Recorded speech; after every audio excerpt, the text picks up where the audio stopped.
Car il ne faut pas avoir peur. Bonsoir à tous, enfin bonjour à tous, vous êtes sur Géopolitique Profonde, la chaîne qui est là pour remplacer les médias subventionnés. Je viens avec mon pull GPTV Actu.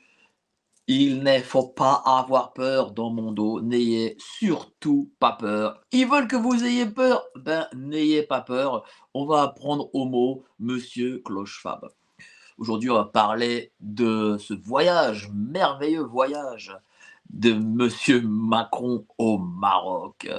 Il est allé au Maroc avec son jet, enfin son grand avion présidentiel, 150 personnes dedans, des gens qui sont triés évidemment sur le volet. Bon, je vais en parler, je vais le commenter. Euh, c'est pas le fait qu'il soit allé au Maroc. Hein. Bon, le président de la République fait des visites officielles au Maroc, enfin, face à vers un pays, surtout ami. Le Maroc est un pays ami, j'ai pas de problème avec ça, c'est évident. Là où on voit, d'ailleurs c'est drôle parce qu'on va pouvoir avec, avec cette vidéo, pouvoir analyser ce qu'est réellement la société des élites françaises. Parce que ce qui est important, c'est pas qu'il soit allé au Maroc, qu'il ait, signé pour 10 milliards d'euros de contrat, qu'il ait vu le roi, le fils du roi, et cetera, et que, la France montre des liens amicaux avec le Maroc. Bon, ça, c'est évidemment normal. Ce qui est bizarre, c'est avec qui va-t-il au Maroc? Avec qui va-t-il au Maroc? Et ça, on va l'analyser parce que c'est typiquement, ce qu'est dorénavant la société française qui s'américanise, hein, qui s'américanise. Alors j'ai parlé la semaine dernière des 3 grandes strates de la société américaine, c'est-à-dire les, 10, 15, 20 grandes familles, Rockefeller et compagnie, les, très grands milliardaires qui sont en dessous, enfin, au sommet de la pyramide, voilà, c'est des grandes familles. En dessous, les très grands milliardaires, les Gates, les Bezos, voilà, Zuckerberg et tout le team. Et enfin, le bras armé qui sont, les stars d'Hollywood, les grands sportifs, et cetera. Et là, on a assisté un peu à ça, aujourd'hui, mais d'une manière un peu différente. Monsieur Macron, emmène dans ses bagages Monsieur Jack Lang. Alors Monsieur Jack Lang, il fait vraiment pour le coup partie du très haut de cette société. Monsieur Jack Lang, plus de 80 ans, toujours à l'Institut du monde arabe, payé en plus. Il faut savoir que l'Institut du monde arabe, à la base, c'était bénévole. Mais non, Monsieur Jack Lang, lui, est payé parce que c'est Jack Lang, il vient de la Mitterrandie. Et pourquoi est-ce que Jack Lang est toujours présent? Pourquoi est-ce que Jack Lang est toujours présent?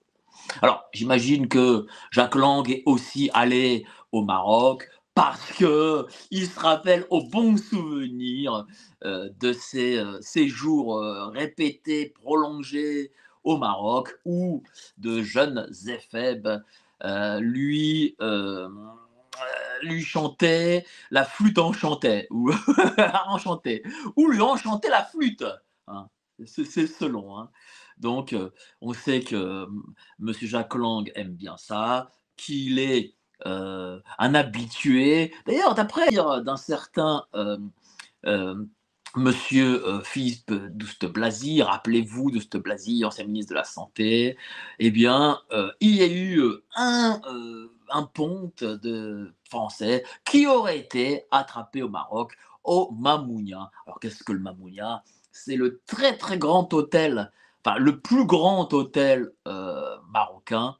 Quand je dis plus grand, c'est-à-dire dans le sens palace, hein, c'est une sorte de Ritz, Crillon, Royal Monceau, et cetera. C'est vraiment le top du top, hein. Si vous êtes très, très riche et que vous allez au Maroc, vous allez au Mamounia et vous avez tous les services, qui vont avec. Voilà, tous les services, 3 pièces, hein, évidemment, hein. C'est ceux-là les plus importants, surtout pour notre ami Jack Lang, hein. Jack Lang qui est tellement lifté, hein, regardez-le, hein, il est tellement lifté, il est tellement botoxé, qu'il a, une peau de bébé, ouais, une peau de bébé. Il a des fesses de bébé, sur son visage et donc par conséquent, son attirance, se fait avec ses semblables, hein. Quand on a une peau de bébé, ben forcément, on ne peut pas être attiré par des vieux, hein, c'est normal, hein. Moi, c'est une évidence, hein. Donc, pourquoi Jacques Lang est toujours présent? Pourquoi Jacques Lang est toujours là dans ce pays? Ben moi, je vais vous expliquer aussi son importance. Il est l'héritier, enfin, il est un mitterrandien, donc il est héritier de cette caste mitterrandienne. Et quand on y regarde bien, quand on y regarde vraiment bien, François Mitterrand a créé, je pense que c'est le président qui a créé une nouvelle élite française. Quand je dis élite, alors, les gens vont me dire: «Ah non, mais c'est pas des élites, c'est des cons, machin». Oui, bon, évidemment, quand je dis élite, bon, je mets des guillemets, bien entendu, dans ce mot élite. Mais lorsque je dis élite, c'est pour signifier qu'ils sont encore aux manettes, hein, si vous voulez, quoi. Voilà, ils sont encore aux manettes. La caste mitterrandienne est encore aux manettes. C'est fou, hein. Presque 30 ans, presque 30 ans après sa mort, ils sont encore aux manettes. On n'a plus aujourd'hui de barons gaullistes. Voilà, ça s'est arrêté avec les Chirac et compagnie. On n'a pas de descendance giscardienne, etc. Mais on a, et c'est ça, c'est là aussi où l'arrivée de la gauche en 80 a été, enfin d'une forme de gauche, hein, si je puis dire plutôt, a été ultra néfaste pour ce pays, c'est que Mitterrand a réussi à créer une élite politique. C'est, ben, prenez par exemple Laurent Fabius. Laurent Fabius est toujours président du Conseil constitutionnel. Et alors on dit que c'est le président du Sénat qui est le deuxième personnage de l'État. Mais en réalité, Laurent Fabius, c'est le deuxième personnage de l'État. Puisque lui, il peut construire et déconstruire les lois françaises. Et il peut, si des lois sont bonnes, par exemple, imaginons que je ne sais qui, un grand opposant, votre opposant rêvé par exemple, tiens, je sais que parmi vous, vous êtes plus Monsieur Philippot et Monsieur Asselineau. Eh bien, on va dire que Monsieur Philippot et Monsieur Asselineau deviennent président de la République. Eh bien, le président du Conseil constitutionnel aura loisir de détricoter toutes les voies et même de supprimer, voilà, d'abroger. Voilà, ces lois n'existent pas parce qu'elles ne sont pas constitutionnelles. Et donc, le pouvoir de Monsieur Fabius est incommensurable. Il est bien plus important dans les faits que celui de Monsieur Larcher ou celui de Madame Brand-Pivet. Donc, on a encore une élite politique. Fabius en est le représentant. Hollande est toujours là. Hollande est encore là. Hollande, c'est la Mitterrandie, sa femme, Ségolène Royal, lui-même et sa femme Ségolène Royal était conseiller technique à l'époque chez Monsieur Mitterrand. Donc l'héritage mitterrandien est encore là. Et c'est là où c'est important d'en parler parce que ça ne se, visiblement Mitterrand était beaucoup plus néfaste et beaucoup plus important dans la crapulerie que n'a pu être un quelconque président de l'époque. Peut-être même plus que général de Gaulle. Euh, Mitterrand est vraiment l'héritage, il est l'héritage des Lumières, de Voltaire, de Rousseau, de tous de tous ces fumistes et ces usurpateurs. Et il a donc du coup créé une élite politique. Il a créé aussi une élite économique. Bernard Arnault, que j'ai dans le pif, il faut se dire, et j'attends vraiment des journalistes, et je les interviewerai quand ils veulent, qui ont enquêté sur Bernard Arnault. Malheureusement, le dernier qui a fait un livre sur Bernard Arnault, il est mort il y a 4 ans. On se demande bien pourquoi. Il n'était pas très vieux en plus, le gars. Mais bon, c'est comme ça. Bernard Arnault doit sa grande fortune parce qu'il a eu des accointances avec monsieur Fabius. Voilà. Monsieur Fabius, donc l'héritier de Mitterrand. C'était lui à la base l'héritier de Mitterrand. Donc nous avons l'économique, et tous les grands milliardaires des moins de 40 ans sont milliardaires parce que Monsieur Mitterrand a permis à ces gens de rester milliardaires. Troisième chose, les artistes. Le CNC, c'est une création mitterrandienne, c'est-à-dire que toutes ces subventions publiques dans le cinéma français, dans la chanson française, viennent des années Mitterrand. Et d'ailleurs, trois rebelles, on va dire Mitterrand, même si l'un d'eux l'était un peu moins, mais il a fini par le redevenir, Monsieur Coluche. Trois d'entre eux, Coluche, Le Luron, Balavoine, sont morts la même année, en 86, sous le mandat de M. Mitterrand. Et donc, pourquoi c'est important d'en parler? Parce que voilà, on a encore des gens qui viennent dorénavant du baby-boom, d'une partie du baby-boom, hein, je ne mets pas le baby-boom dans son ensemble, mais une partie du baby-boom, dont Jacques Lang est le représentant, qui ont, qui sont encore aux manettes du pouvoir et qui voyagent avec le président de la République dans l'avion présidentiel pour aller au Maroc. Alors, ils ne voyagent pas que pour se faire enchanter la flûte, le bon Jacques Lang, ils voyagent aussi parce que derrière, il est encore aux affaires, même si officiellement il ne l'est pas, mais il est encore aux affaires. Ensuite, on a les BHL. BHL est aussi une création mitterrandienne. Rappelez-vous, le summum du BHL, ce sont les années 80. Ce sont les années 80, c'est les années 80 qui créent BHL. BHL était donc avec Monsieur Macron au Maroc. Pourquoi est-ce que Monsieur Macron vient avec BHL et Jacques Lang au Maroc? Mais c'est parce que ce sont deux des personnages de l'ombre aujourd'hui les plus importants de ce pays. Rappelez-vous Monsieur BHL. Monsieur BHL a dit à Monsieur Macron, Monsieur Sarkozy, pardon, vous devez bombarder la Libye. Et bon, la Libye a été bombardée. Nombre de conflits l'ont été, conflits occidentaux, l'ont été parce que derrière, vous avez, si ce n'est pas la main, au moins le murmure de BHL derrière.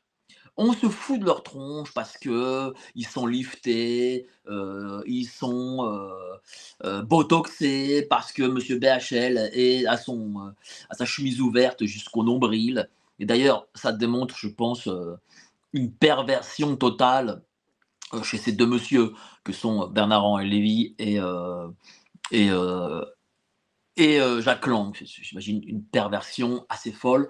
Et là-dessus, bon, bah, on peut y rentrer hein, si vous voulez. C'est peut-être si vous avez fait des choses, moi je suis prêt à en parler. Et d'ailleurs, j'aimerais bien, si vous connaissez peut-être des auteurs qui ont écrit des bouquins sur ces deux villes personnages, bah, tiens, j'aimerais bien les inviter parce que je pense qu'il y a beaucoup, beaucoup à faire. Je ne suis pas malheureusement assez spécialiste de ces deux gens, mais j'en parle voilà, sur ce que j'en conclus, sur ce que je vois qu'ils font et sur à peu près ce que je sais. BHL, sachez-le, est quand même, c'est quand même lui qui est le chantre des pro-ukrainiens. Je veux dire, alors je ne dis pas que la guerre est de son fait, mais je remarque que Monsieur BHL s'immisce, il met son nez sur le conflit ukrainien. Il est dans une forme de lobbying en faveur de l'Ukraine et sa voix malgré tout compte. Sachez-le, hein, ils ont l'air has-been et totalement pétés comme ça, mais en réalité, leur voix compte. Leur voix compte. Et c'est un héritage, je le répète, de Monsieur Mitterrand. Donc qu'est-ce que Monsieur BHL et Monsieur Jacques Lang ont pu faire là-bas au Maroc? J'imagine qu'ils ont des connexions avec l'État marocain, avec le royaume marocain. Enfin, avec le royaume, je ne pense pas avec le roi, mais avec des villes personnages qui, vous savez, chaque État, chaque royaume, chaque république a des gens derrière qui profitent du souverain. J'imagine qu'au Maroc, ça va être la même chose, et j'imagine que ces deux messieurs, pardon, ont des accointances. Vous savez, surtout M. Jacques Lang, étant donné qu'il est président de l'Institut du monde arabe et qu'en plus, il a sa suite visiblement, hein, paraît-il, je le dis, je mets un conditionnel là, sa suite réservée au Mamounia, grand palace marocain. Et en fait, tant que ce pays ne se sera pas débarrassé de cette élite, de cette fausse élite, nous n'y arriverons pas. Parce que en réalité, ces gens ont toujours le manche, si je puis dire. Ces gens sont toujours présents, omniprésents, dans les couloirs. Ils ont des leviers. Alors, ça n'absout pas la présidence de Monsieur Macron, parce que Monsieur Macron vient aussi de ce pouvoir, de ce système. Et donc lui, il en est très heureux d'être accompagné par ces deux gus, hein. Mais ça démontre, en fait, il faut savoir une chose, et c'est ça que j'ai appris lorsque moi-même j'ai été dans la Sarkozy et que j'ai vu un peu de l'intérieur ce qu'était le pouvoir, c'est qu'en réalité, il y a, ceux qui sont très nuisibles, indépendamment des politiques, parce que les politiques, en fait, n'ont pas plus de levier que ça. Ceux qui ont les vrais leviers, c'est les gens autour qui sont dans les couloirs, qui sont dans les zones d'ombre, qui parfois sortent des zones d'ombre, comme Monsieur Bernard-Henri Lévy, peut-être que même Monsieur Bernard-Henri Lévy est peut-être manipulé par je ne sais qui, par une forme d'état profond. C'est fort possible aussi. C'est fort possible aussi, pour le coup. Et qu'il n'est peut-être qu'une marionnette, mais malgré tout, il est une bonne marionnette. Il est une marionnette, enfin une bonne, mauvaise pour nous, mais bonne pour ceux qui l'emploient, parce qu'il arrive toujours à faire passer ces viles décisions. Rappelez-vous, enfin, regardez, moi je vous prends le tas des conflits de ces 30 dernières années. De l'Irak, on va dire, où j'avais à peu près une dizaine d'années, à aujourd'hui. Conflit démarre quelque part. Et puis, qui vient? Bernard-Henri Lévy.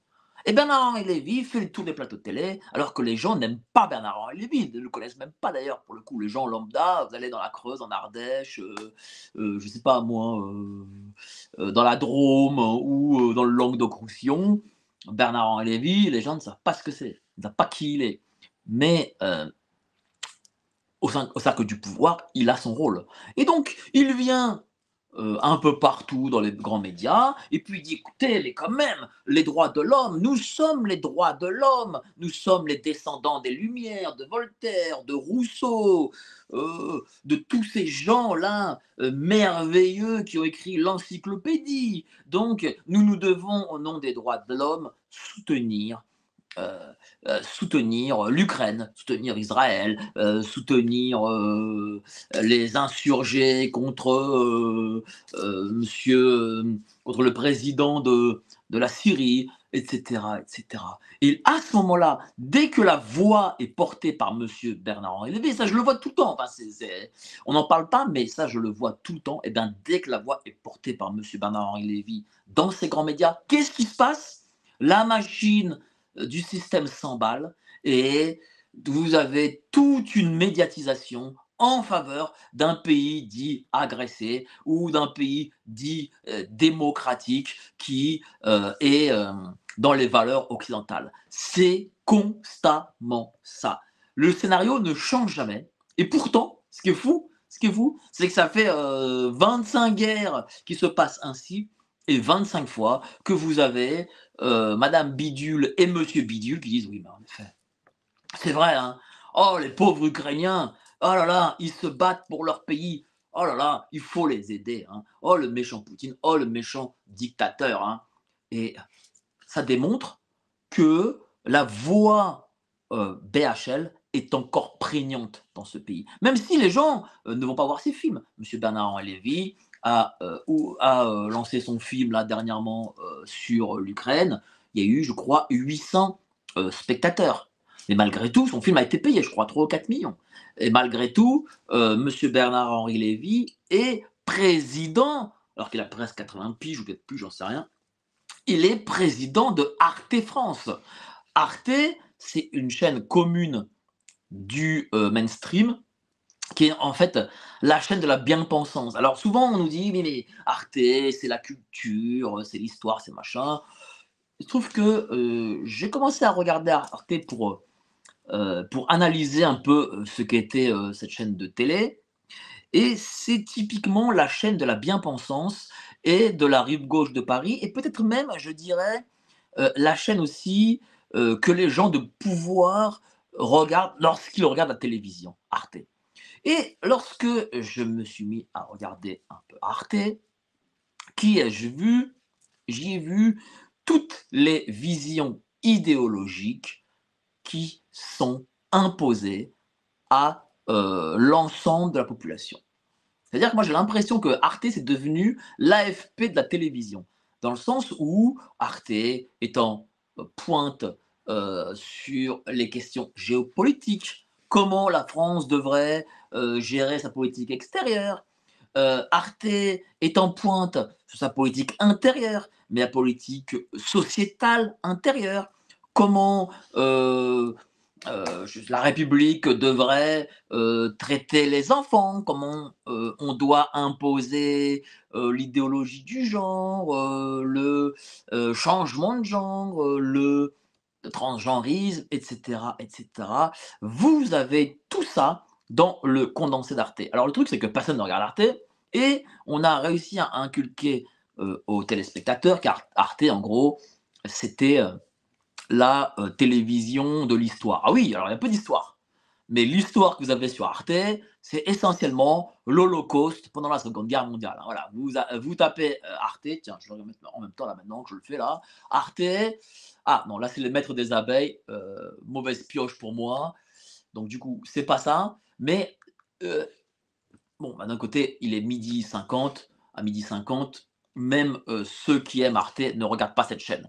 Mais le soir, allez-y, ou en prime time, ou en deuxième partie de soirée, vous avez toujours un reportage sur Hitler, comment il a tué des juifs, etc., etc. Bon, on comprend Bernard-Henri Lévy, hein, pour lui c'est une priorité, donc forcément, sa programmation doit être telle qu'elle. Et puis il y a un troisième vil personnage qui est important, qui pour le coup a été démasqué par CNews, je crois, puisque un des journalistes de CNews a pu voir qu'il y avait Monsieur Yassine Bellatar. Yassine Bellatar, c'est un personnage quand même assez énigmatique. Pourquoi? Je vais vous dire une chose, bon, lui pour le coup, alors est-ce qu'il est héritier de la Mitterrandie? Oui, il est héritier de la Mitterrandie, forcément, même si, bon, il a à peu près mon âge, je crois. Nous, bon, bah, on était adolescents lorsque Mitterrand est mort. Mais dans quel sens est-ce qu'il est héritier de la Mitterrandie? Parce que c'est un type qui est ultra subventionné. Il possède un théâtre du côté de Pigalle. Bon, c'est pas loin de chez moi, donc je le connais. Et puis, il se trouve qu'il m'est arrivé de voir du côté de Montmartre Yassine Bellatar, qui est quand même moins courageux dans la vraie vie que, qu'à la télévision. Hein. Et quand on le voit, bah, bon, il est souvent tête baissée, comme ça. Bref, bon, je le vois parce que j'habite pas loin j'habite dans le 18e, tout ça, dans tous ces quartiers-là. Donc, bon, donc je le vois, il se trouve.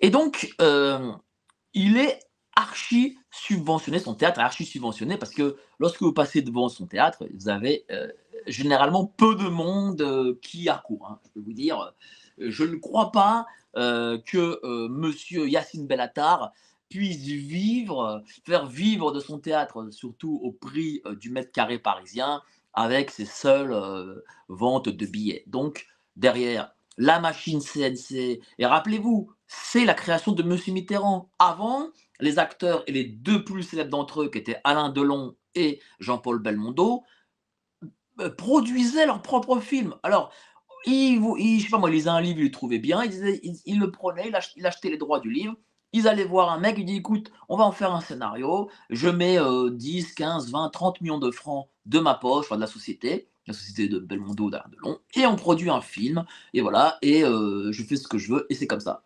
Aujourd'hui, le CNC, qui est une création socialiste, eh ben, c'est un organe d'État qui est valorisé plusieurs milliards, qui touche 1 € par ticket américain. C'est-à-dire chaque film américain paye 1 €, voilà, par place. Donc chaque place d'un film américain paye 1 € au cinéma français. Et puis évidemment, tout le reste d'impôts dont on ne sait plus lesquels, parce que à l'époque, avec un impôt, vous aviez un service. Aujourd'hui, pour un service, il faut 10 impôts. Et bon, comme faut se dire aussi les choses, les caisses et le budget de l'État, c'est ce qu'il y a de plus opaque, c'est pire que les loges. Donc bon, bref, que les loges et l'État, c'est à peu près pareil. D'un autre côté, on comprend pourquoi c'est aussi opaque.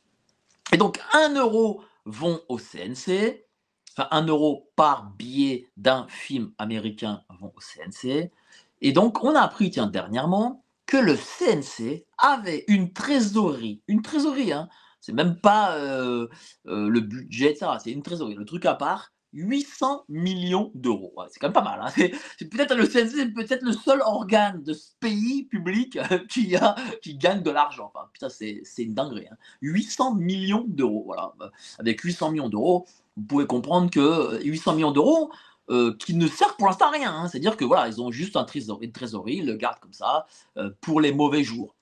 Et à l'année, ils ont 1 milliard d'euros de budget. Ça, c'est voilà, 1 milliard d'euros à part la trésorerie. Et sur les 1 milliard, ils doivent dépenser 500 ou 600 millions pour financer des films de merde, hein, faut se le dire, et le reste, ça, c'est dans la trésorerie et dans leur poche et dans les cocktails, etc., etc. Enfin, vous imaginez bien la vie d'artistes millionnaires. Voilà, enfin, d'artistes millionnaires, hein, pas les artistes qui crèvent la faim, hein, d'artistes millionnaires. Et donc, du coup, Monsieur Yacine Bellatar est une émanation de ça. Il est une création de ces. Pour moi, même, je dirais même plus loin. Il est de la Mitterrandie parce qu'il est aussi une création de ce qu'était SOS Racisme, Touche pas à mon pote, le mouvement des beurs. Et d'ailleurs, je vous invite à aller voir notre ami Farida Belgoul, qui a été une de celles qui a créé le mouvement des beurs, la marche des beurs. Et lorsque les amis de Mitterrand, dont Monsieur Julien Drey, qui s'est recasé à CNews, lui aussi, voilà, encore un Mitterrandien, voilà, Julien Drey, tous les soirs à CNews, voilà. Donc, lorsque je dis que Monsieur Mitterrand a créé une élite qui est encore à la tête de ce pays, dans tous les domaines, ben voilà, je ne vous raconte pas des cracks, hein. Donc, vous avez Julien Drey qui est encore à la télé tous les soirs, qui débat, machin, qui nous dit comment est beau Monsieur Netanyahou, etc. Bon, bah, très bien. Merci, Monsieur Julien Drey. Eh ben, euh, Reda Balgoul, d'ailleurs, raconte très bien cette époque. Elle raconte comment Julien Drey a voulu en faire un député parti PS et elle a rejeté Julien Drey. Et donc, bon, bah, malheureusement pour elle, elle n'a pas pu faire, enfin, elle n'a pas fait carrière du tout en politique. Elle a fait une autre carrière et c'est tant mieux et je la salue, mais pas en tout cas en politique. Parce qu'en politique, elle était cramée. Voilà. Et donc, Monsieur Yacine Bellatar est d'abord le descendant de cette époque. Il est le descendant de la marche des beurs, d'SOS Racisme, etc. Voilà. Donc il est cette émanation et cette création, on va dire un peu moderne de cette époque. Mais pour moi, ça va beaucoup plus loin que ça. Pour moi, Monsieur Yacine Bellatar, d'ailleurs, Monsieur Yacine Bellatar, il faut savoir qu'il est chez Monsieur Macron depuis 2017. Depuis 2017, il est chez Monsieur Macron. Voilà, c'est pas compliqué, hein. C'est-à-dire que c'est un ami de longue date depuis le début de chez Monsieur Macron. Yacine Bellatar a eu un poste, je crois, un truc dans une administration, genre représentant des banlieues ou je sais pas quoi, un truc dans le genre. J'ai pas, je vous dis très sincèrement, j'ai pas la dénomination exacte parce que c'est encore un truc, on va dire une usine à gaz, comme l'État sait en produire depuis, voilà, depuis 50 ans. Bon, il est à la tête d'une agence en faveur des banlieues, de la diversité, Chance pour la France et tous ces trucs, voilà. Évidemment, quand vous êtes à la tête d'une structure pareille, c'est la grille tarifaire de l'État, hein, c'est 9 500 €, voilà, c'est comme ça. C'est chauffeur, c'est immeuble Saint-Germain, voilà, c'est la grille de l'État, c'est comme ça. Donc il a eu ce poste, alors je crois qu'il a eu 1 an ou 2, je sais plus exactement. Alors si parmi vous, certains savent quel est le poste, mettez-le comme ça, pour pas que voilà, qu'on ait au moins une forme de précision là-dessus. Et moi je pense que Yacine Bellatar a un rôle encore plus important que ça, que rameuter les banlieues ou la diversité.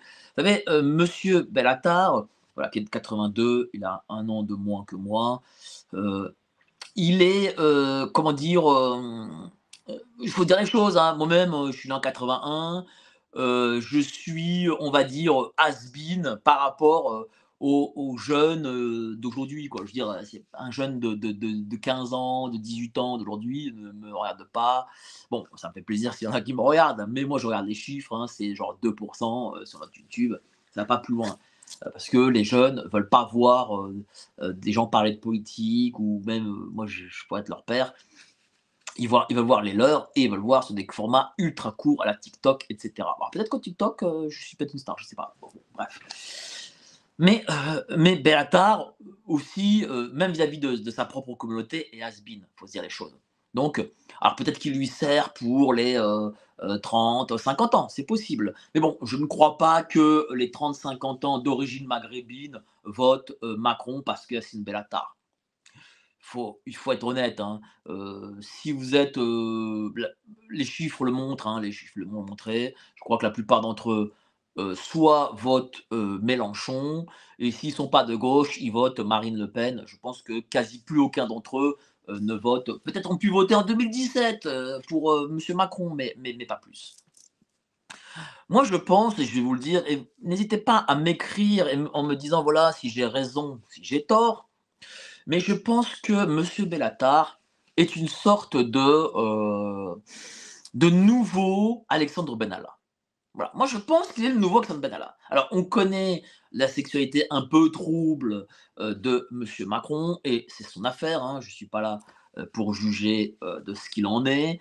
C'est sa vision, c'est ce qu'il est et puis, très bien, hein, s'il est ainsi, pourquoi pas? Même si, j'aimerais quand même que la justice puisse, regarder au plus près, de sa relation avec, Jean-Michel, Gilles, je sais plus, avec Yael en tout cas et de savoir si c'est 14,39 ou 14,45 et là, en effet, c'est comme dire une sorte de, ça reste, illégal et c'est un détournement de mineur, qu'on le veuille ou non, mais bon, ça fera peut-être l'objet d'une autre vidéo. J'en ai parlé avec Karl Zéro cette semaine.